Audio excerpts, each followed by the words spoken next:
Mannheim wurde erstmals im Jahr 766 erwähnt. Im Lorscher Kodex als Mannenheim, das Heim der Männer. Wo Rhein und Neckar sich vereinen. Ein Knotenpunkt seit der Römerzeit. 1606 errichtete Kurfürst Friedrich IV. Die Festung Friedrichsburg. Mannheim wurde zur Planstadt.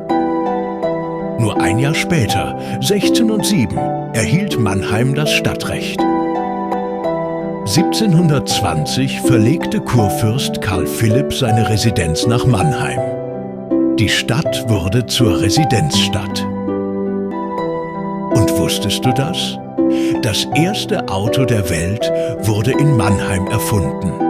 1885 startete Karl Benz hier das erste motorisierte Fahrzeug.